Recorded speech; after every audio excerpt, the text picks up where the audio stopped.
Every day I live like an equalist, a non-predator. I make the world a better place. Decades ago, I turned my life into an experiment.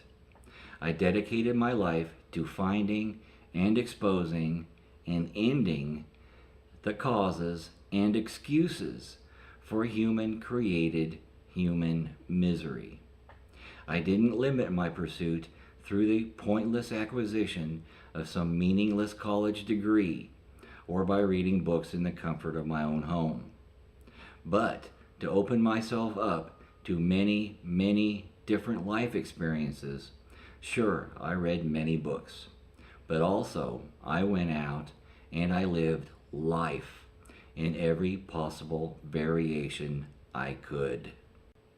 Furthermore, I wanted to find out if an ethical person could really survive in modern society. I discovered you may think you're as ethical as you want to believe, but it's your actions that define you. Your actions, not your thoughts, determine whether you're an ethical person or not. Most everyone I've ever met was as unethical as hell, but they rationalized it, made excuses for it, and claimed as long as they followed the rules laid out by the elite and they do it for their own survival, most anything is ethical. That's how they define ethics. If the elite tell you to do it, if they pay you to do it, then it's ethical to do it. It took me over 40 years, and the essential lesson I learned was, if I wanted the world to change for the better, I must first change myself for the better. I discovered the elite had complete control over my everyday existence, and in order to continue to exist every day, the elite forced me to harm others for the benefit of the elite. The elite's loyalty isn't bound by any national allegiances. Their conduct isn't bound by any rules of ethics or rule of law. The elite are like the bandits of the treasure of the Sierra Madre. They don't need no stinking badges. They don't need government or legislation to do whatever they wish to do. They know the government will support them anyway because they are the government. Their claimed authority over you comes from their corruption and not from anything else. Their claimed superiority over you comes from their wealth and not from anything else. Their wealth comes from their corruption, and their corruption is fueled by their wealth. They stole their wealth through decades, generations, and centuries of predation, fraud, trickery, thievery, secret backroom deals, threats of violence, armed force, and imposed slavery. So improving the world is easy. It's easy beyond belief. But too few of you are willing to devote the dedication and accept the commitment necessary to accomplish the change required to create that improved world, despite it being so simple. To create a better world, first you must want it. I mean, really, really want it. Then you must start living better yourselves. How do you expect the whole world to change if you won't change yourselves? Live the respect, honesty, non-corruption, and non-predation you claim you want from the rest of humanity. You change the world by living the change you desire. There's a great quote from the TV show Angel, written by Stephen S. DeKnight in 2002, I believe. Nothing in the world is the way it ought to be. It's harsh and cruel, But that's why there's us, champions. It doesn't matter where we come from, what we've done or suffered, or even if we make a difference. We live as though the world were as it should be, to show it what it can be. As a result of my life experiment, this is what I've chosen to do. This is how I've chosen to live. By the social principles of the wisest people ever recorded to have lived.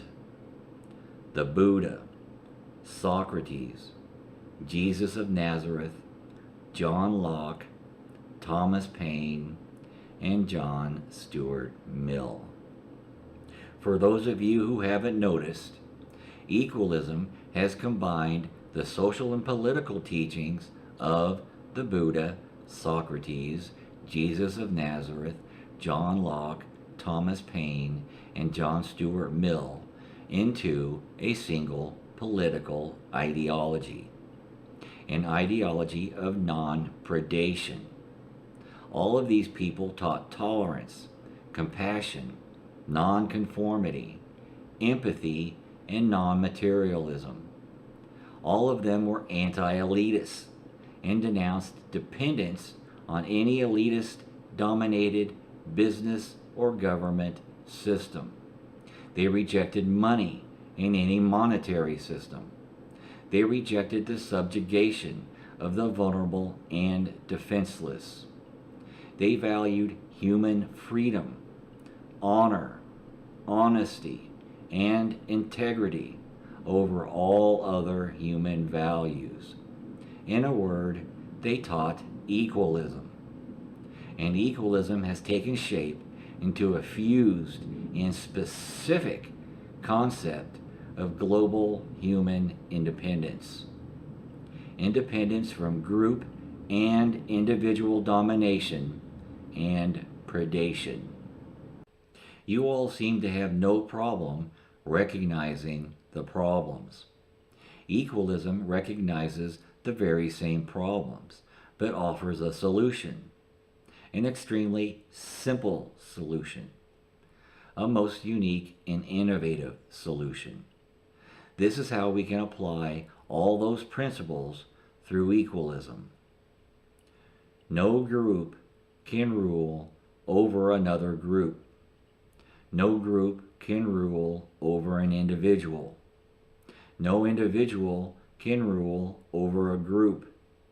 And no individual can rule over another individual. I'm just repeating what you are all complaining about and giving you a solution to those complaints. When the elite hurt us, they hurt us as a single unit, the common. Then they divide us, and through our united dependence on the elite through employment, they pit us against each other to enforce their will.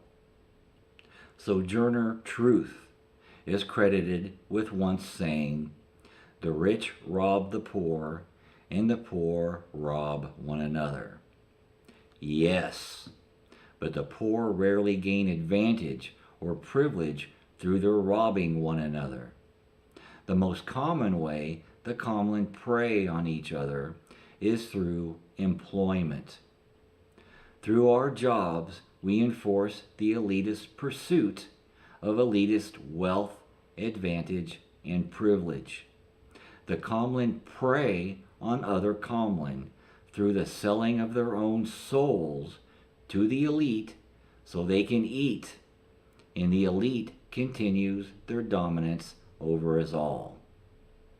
This means you are responsible for the perpetuation of human-created economic misery of other humans. All you have to do is stop doing what you are doing. Stop living off of the misery of others. And stop listening to the 5,000-year-old lies that the elite tell. It doesn't matter if others stop. It doesn't matter if others change. You don't live the world you desire only if others do the same. You live by example, as an example to others, not as a reflection of others. If you want fascism and predonomics, just keep living as you are right now and witness the continuation of the destruction of Earth's resources and the elimination of human freedom. The world won't change until you change and stop preying on others because the elite pay you to do so, and stop conceiving your friends as enemies because your elitist leadership tells you they are. You must be truly committed and sufficiently dedicated to do what's necessary to get the job done. And the number of people needed to get the job done aren't willing to dedicate themselves to do it, or it'd be done already. You must zealously stand up for and fanatically pursue a social system where good people aren't punished, where good people aren't corrupted, where good people refuse to harm others, regardless of who is telling them to do so. If Christians had followed the New Testament, we'd have that here in the West already. If the Muslims hadn't allowed themselves to be taken away from the Muslim Renaissance of the 8th to 14th centuries, they may very well be there already. If the Hindus had abolished the caste system, they might have been there centuries ago. And if science had diverted from dogma, we all may be there by now. All of these belief systems have done nothing but enforce and reinforce the elite from their own ranks and the elite of the system in power. One irony is the Christians stopped being about the story of Jesus when they stopped being persecuted. When they became the official state religion, the Christian leaders should have yelled out, "No!" That violates the very principle of the teachings of Jesus. We don't want to force Christianity on anyone.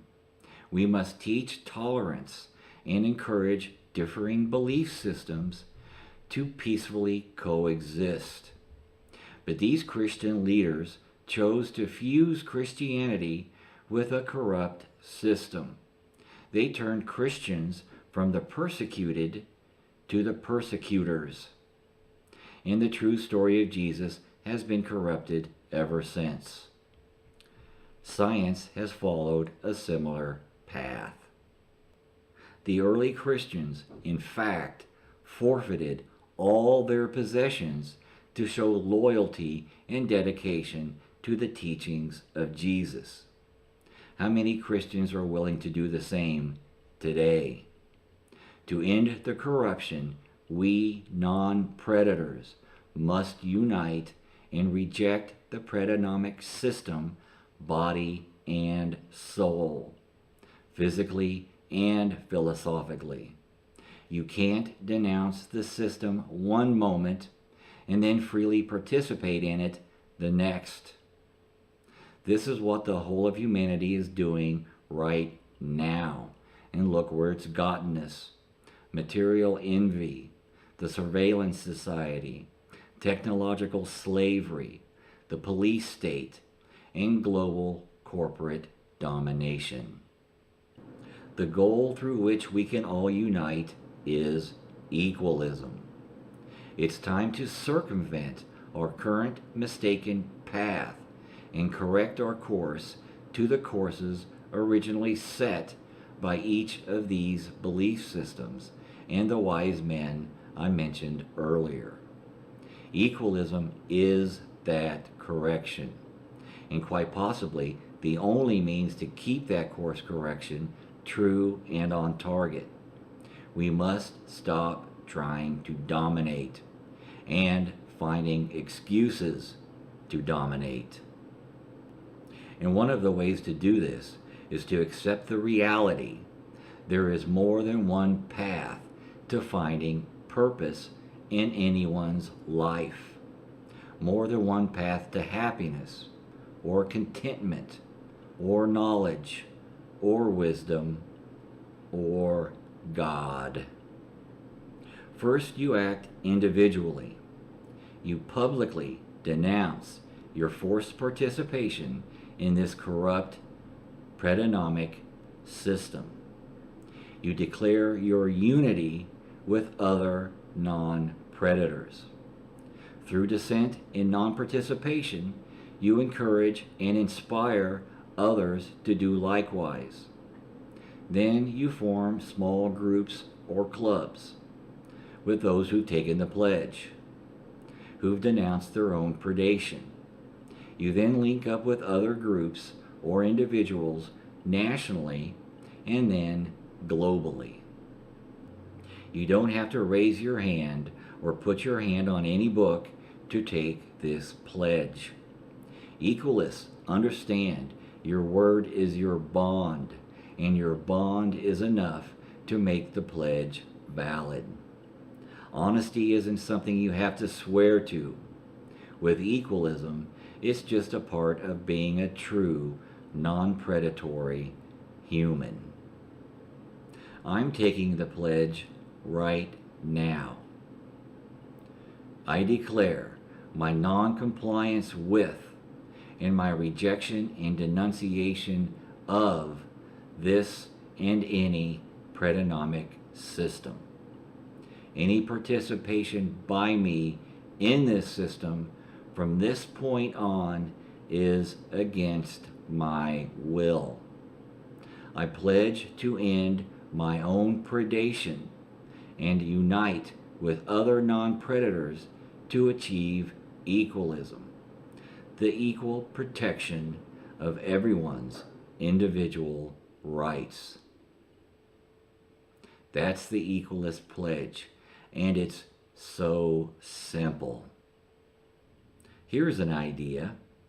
We can demonstrate our non-compliance by being arrested for taking a loaf of bread. Doing this as groups is all the better.